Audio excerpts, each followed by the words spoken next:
Hi, and welcome to a special edition of the Case of the Week segment on the Meet and Confer podcast. Today, we are celebrating 5 years and 179 episodes of bringing you the Case of the Week. I'm Kelly Twigger, your host. Thanks so much for joining me here today. For more than 28 years, I've served as merits and discovery counsel in a wide range of civil litigation, from $7,000 insurance disputes to $100 million bet the company class actions, and everything in between. I love the complex engineering design cases, the IP cases, and those are incredibly heavy with discovery.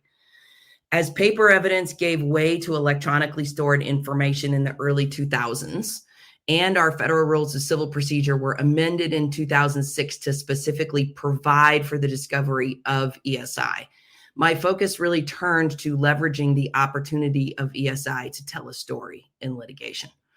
And I say opportunity, and I know I've mentioned that to you before on this podcast, because that's what I believe it is. We have more of an opportunity than we ever did with paper to piece together the facts of what happened in a matter. Think about it. About everything you do in a day is somehow documented as ESI. You've likely emailed, texted, Slacked, messaged, Googled, chatted, traveled to, written in your calendar, or somehow otherwise communicated almost every one of your actions and the actions of people around you, whether for work or personal purposes. And all of that can be evidence in the right context. By thinking about how people communicate and their actions in creating, storing, sending, and receiving ESI, we can find the puzzle pieces that we need to tell a story in litigation. The big difference is that no one hands us a box with the puzzle pieces in it the way our clients used to with paper. Instead, we have to go and find them in the sea of ESI and pull them all together. Now, ESI presents another tremendous challenge because of its volume and the complexity of finding and collecting all of the various sources of ESI. Each one of those sources that I just mentioned, email, text messages, Slack messages, WhatsApp, Signal, cookies, GPS data, etc., etc. All of those require different methods for identifying, collecting, and producing them. And that handling of the volumes of data can be overwhelming. And when it becomes overwhelming, we think of discovery more as compliance, meeting our obligations under the rules to provide ESI, instead of focusing on finding the puzzle pieces to tell our story. And that's where we've gone wrong. We have to comply, of course, but the focus needs to be on what we need to tell our client's story. Another layer on top of the volume and complexity challenge has been the constantly evolving technology that we use to create ESI. During COVID, as an example, businesses and industry flocked to using Microsoft Teams and Slack for remote teams to communicate. The release of ChatGPT in March of 2023 opened up the floodgates of AI tools that are at our fingertips. Senior government officials communicate on encrypted chat platforms like Signal and WhatsApp. All of that means that our courts are being asked to determine parties' obligations to provide ESI within the scope of a subset of rules on discovery, and rely on parties to teach judges how the technology at issue works to help judges solve the dispute in front of them. Some are better than others, no question. Some judges are better, some lawyers are better.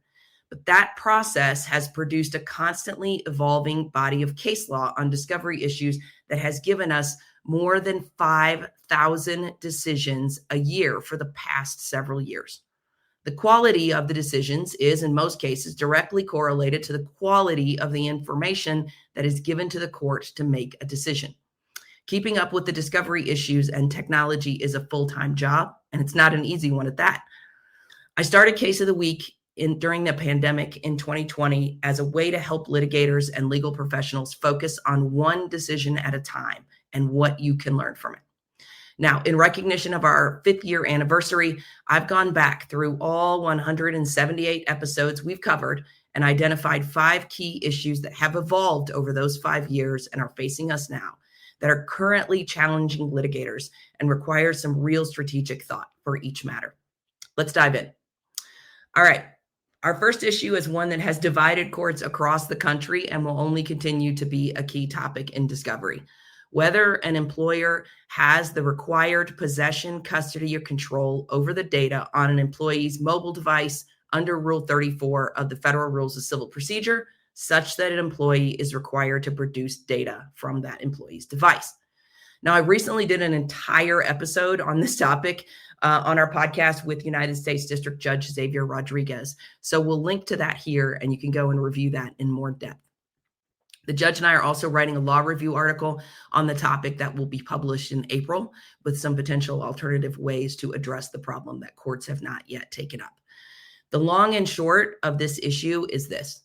The traditional analysis of whether possession, custody, or control exists under Rule 34 has been governed by two common law tests, either the legal right or the practical ability test. But in today's reality, neither of those tests actually fit for the analysis of whether an employer has possession, custody, or control over an employee's mobile device. They were created under common law, again, before we had this technology explosion, before COVID, before remote work, before the use of phones became what we do on a daily basis. This issue is, as with all discovery issues, entirely fact dependent. Is the phone company issued? Does the company have a policy governing the use of specific applications on the phone? There are a number of factual questions that courts will ask in trying to fit the analysis into either the legal right or the practical ability test. Courts that engage in that kind of factual analysis, as in the In Re Pork antitrust litigation, which was episode 72 on Case of the Week, and Allergan versus Revance, which was episode 171 and more recent, they have both used policy and IT practices to find that the employer did not have possession, custody, or control. Allergan really looked back and relied on the reasoning in Re Pork. But interestingly, multiple other courts have ruled on motions for sanctions for loss of data on employees' personal devices without ever considering the question of possession, custody, or control. It simply just isn't even raised in the court's analysis. The Hunter's Capital decision, which we covered here on Case of the Week, and in the In Re Skanska case are examples. United States District Judge Jane Boyle captured my view on the subject in her decision in Miramontes versus Peraton, which was captured on episode 117 of Case of the Week. This is a quote from Judge Boyle in the Miramontes case. Today, many, if not most, employees use cell phones for work. And while some companies issue work devices, others, including Peraton, do not. Under Peraton's view, a company could effectively shield a significant amount of its employees' business communications from discovery simply by allowing its employees to conduct business on their personal phones. Close quote. So following that, right, we're still looking at the analysis of whether or not companies have issued their own phones versus allowing employees to use their own personal phones. We've gone a lot away from the BYOD policies of the past, and we need to revisit those as organizations. But there really is no simply clear-cut analysis, no settled body of law across the country on this issue for you to use to advise your clients. But as the trends move towards production of data from employees' personal devices, preparing your client to have to produce mobile device data and having a plan in place for it will be to your advantage, even if you successfully argue the In Re Pork view of the issue. All right, our second issue, hyperlinked files, is one that is so confounding to all that I've done 3 webinars already in the last 2 years, and we're doing another one on collaboration data for eDiscovery Day on December 7th. I'll add the link to the show notes to register, or if you're signed up for our newsletter, you'll get it when you receive the Minerva Edge. We now have more than 40 decisions ranging from 2021 forward on hyperlinked files in the Minerva 26 case law database. And the crux of the issue is this. If your client uses technology that shares files via a hyperlink, you may be required to produce those files. Courts have held that the data that is responsive should be produced if it's technologically feasible. Hyperlink files raise several issues, whether they can be collected from the custodian the parties have agreed to, and that takes us back to the possession, custody, or control argument, what version is available at the time of collection, and whether you want the one created when the message link was sent, or whether you want the contemporaneous version. meaning the one that exists as of the date you're collecting it. Other considerations include how to actually preserve hyperlinked files and whether you can provide some kind of relational metadata that links the file to the original message, the way that we have parent-child relationships with physical attachments. All of those are part of the hyperlinked files debate. As always, the answers to those questions really depend on the facts of the case. In the In re Uber Text passenger sexual assault litigation covered on episodes 141 and 169 on Case of the Week, Magistrate Judge Lisa Cisneros wrangled with whether and how to require production of contemporaneous versions of Google Drive files hyperlinked in emails and Google Chats. There, the court ordered preservation of link metadata and production of current contemporaneous versions, quote, to the extent feasible, close quote, with a 200 link manual carve out where Google Vault blocked automation. So a very specific ruling tied to the technology's capabilities and what parties asserted before her that could be done. All of that happened through a lot of expert testimony.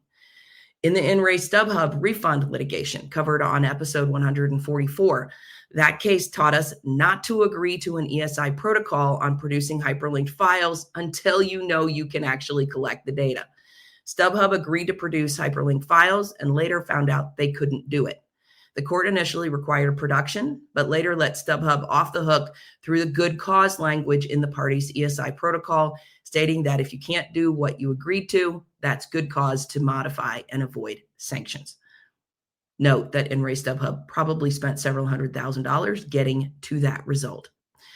Other courts, including the In re insulin pricing litigation, have discussed the technological ability to create metadata to create context for the receiving party.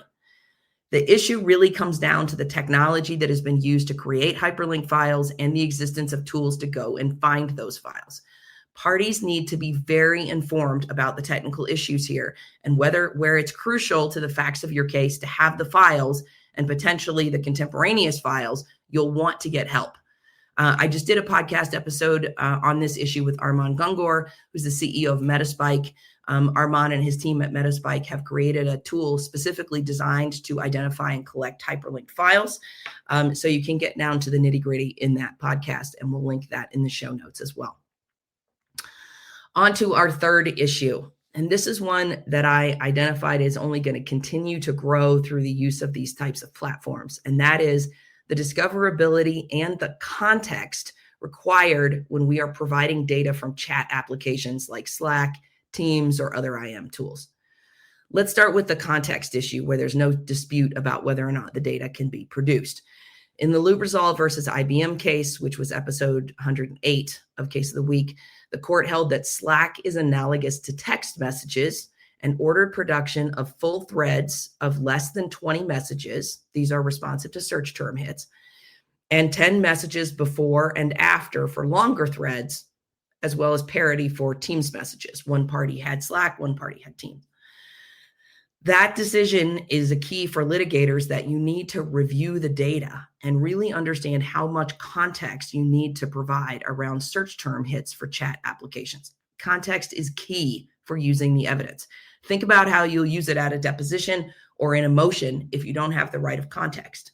Here's a hint. You won't be able to do it very effectively if the messages are cut off. You just have a search term hit and nothing above and below it in order for the court to provide context. The arguments to negate that information are going to come fast and furious.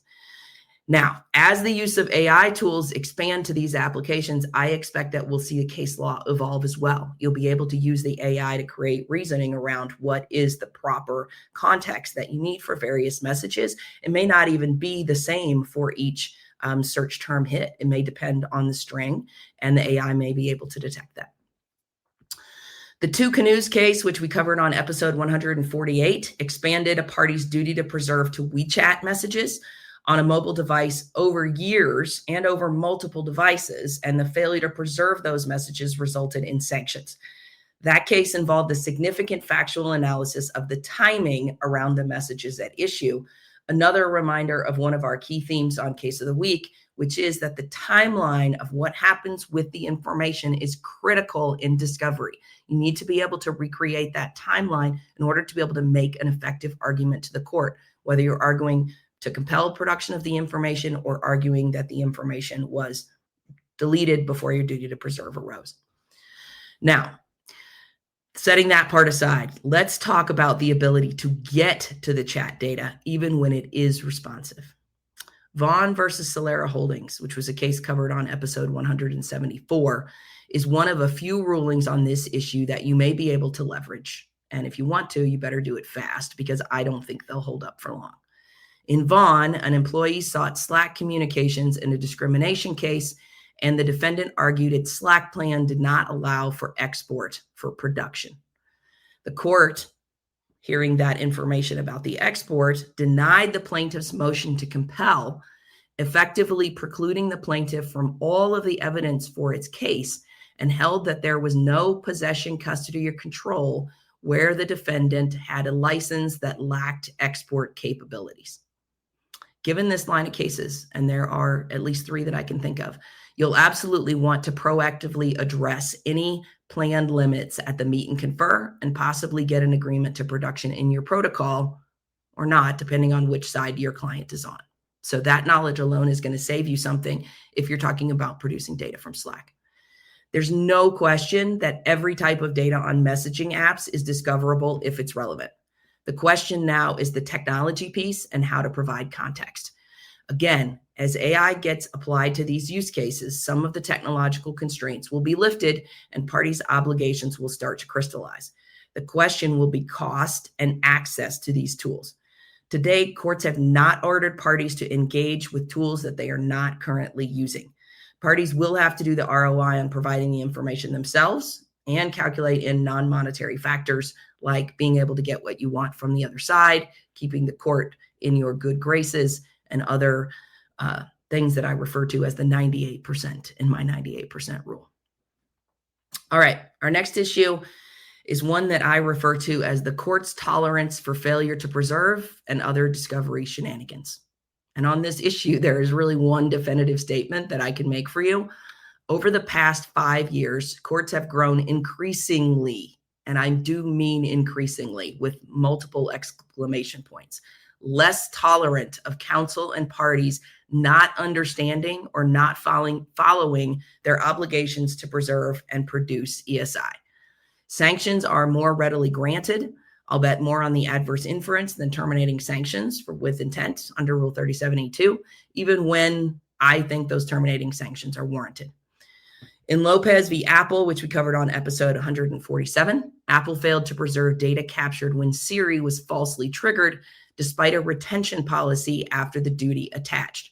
The court ordered sanctions under Rule 37E1, requiring only prejudice, precluding Apple from weaponizing missing data, but left whether intent actually existed to the jury to determine whether there should be additional sanctions under Rule 37E2. In Guardant Health versus Natera, which I covered just recently on episode 176, and I highly recommend you read, counsel permitted an expert to self-collect, leading to a failure to produce key documents that led to a host of bad things, including counsel making misrepresentations to the court about the scope of what was available. The result was sanctions, including evidentiary exclusion of very key data, a credibility instruction risk, and later $3 million in monetary sanctions imposed against the party and counsel. The Guardant case is one that every head of litigation should be reviewing and circulating to its litigators. If yours hasn't, grab the link here and send it over. The errors there can happen to any litigator. Awareness is very much the key. There's another case in this section that I think is worth mentioning, and that's the SafeLight case. I've covered this on multiple presentations. We've covered it here on the Case of the Week in an episode. In that particular case, you had an individual defendant named Lockridge who failed to preserve text messages on his phone even after his duty to preserve arose.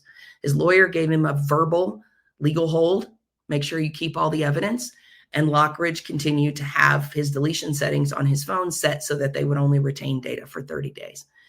He was found to be sanctioned to the tune of an adverse inference as a result of the deletion of those settings. An individual who was notified by his lawyer to put a legal hold in place was still liable for sanctions. The court's leniency, those days are gone. You need to know, you need to instruct your clients.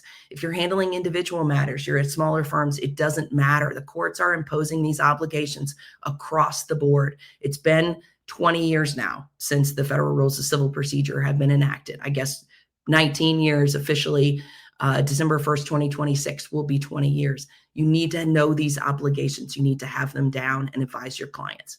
Incidentally, in the Safe Flight case, the court also said that a verbal legal hold was not sufficient, that it should have been in writing. Keep that in mind. All right, our final issue here is one of my favorites, ESI protocols.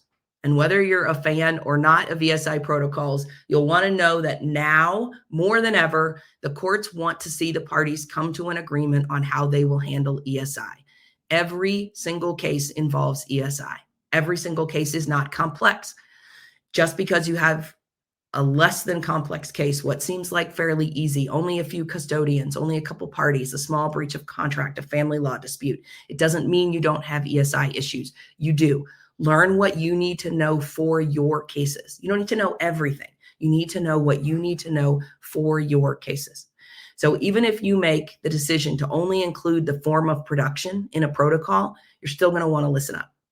Now, just last night in my law school class, we had a guest speaker, Jerry Bowie, the VP of Forensics at Purpose Legal. And if you don't know Jerry, you absolutely should, and you should follow him on social media. His work in the forensics area on illuminating what's happening with deep fakes and using AI tools is riveting. It's a little bit scary. But anyway, so follow Jerry. He's listed as the forensics weirdo. During our class, we discussed how the metadata for every application, for every forensic artifact, as he discussed it, is different. And you need to think about that before you agree to a protocol. You need to think about each data source that you will need and plan for language. Think about each data source you will need and plan for language to revisit the protocol when you identify a new source that you didn't think of, because you will. If you want social media posts, cookie data, audit logs, email, Slack messages, WhatsApp messages, Signal data, all of them have different metadata fields. Now, you don't need to know them off the top of your head. They're all just a click away in Google or ChatGPT or your favorite AI tool. Use the technology to find out the fields that you will want to be able to sort and filter the data. You may not need every metadata field. Just think about, when I get this data in, how am I going to want to filter it? How am I going to want to organize it in order to take a deposition, or in order to present that data for authentication, in order to create a timeline of social media posts that happened to be able to show a particular fact? What is the data that you're going to be able to want to put forward, to be able to use, to authenticate, and to be able to show that information in a way that's constructive for your case? One case in particular that has been ripe with disputes over the terms of an ESI protocol, and I've covered it several times on our case of the week, is the In Re Metapixel healthcare litigation matter.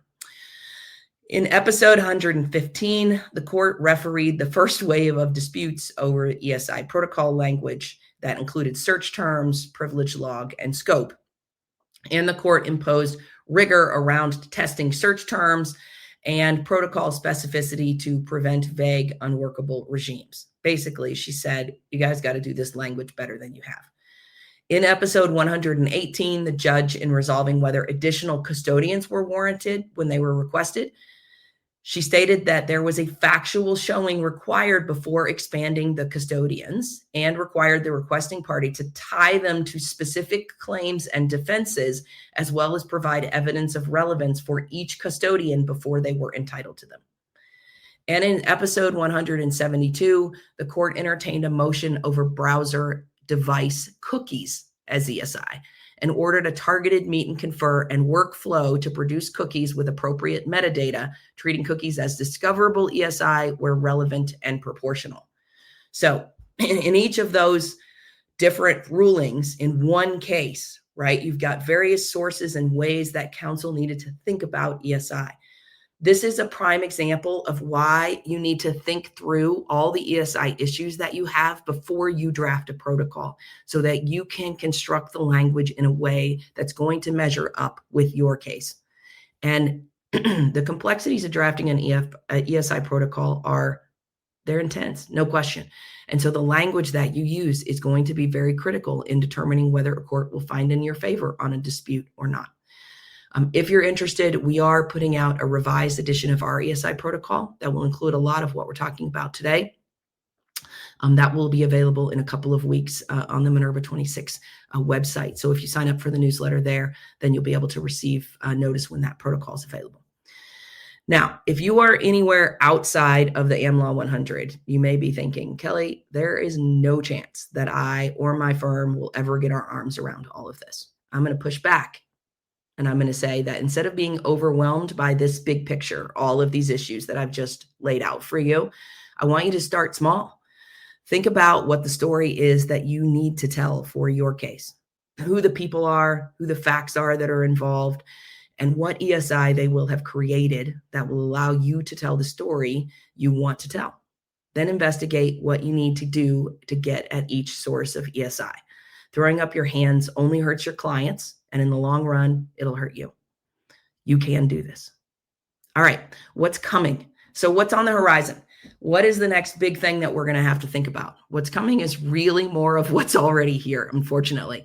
And that is the issue of data generated through the use of generative AI tools. We are having discussions and decisions on the discoverability of data sets used to create AI tools and whether all chats from users of GPT should be preserved for years. That's what's going on in the OpenAI, New York Times versus OpenAI litigation. That preservation of all the chats created on the ChatGPT website is a preservation order that came down, and that concerns a lot of people. If you've used ChatGPT, your chats are being preserved. These issues will continue to grow and filter into our case law on discovery issues as soon as, I would say, this month, next month, definitely in the coming months. We will start to see decisions on requests for prompts from users used to generate AI content, and even requests for prompts from within review platforms being created by legal teams to better manage review and documents. Are those going to be privileged? Are they not? Does it depend on who did it? Does it depend on the context? Was there adequate supervision? We don't yet know what those issues are going to be. By the end of 2027, I predict that we'll have more than 50 decisions from across the country on these various issues. The reality is that the onslaught of discovery issues and case law is not slowing down. It is speeding up. It's moving as fast as the releases from AI companies are flying at us.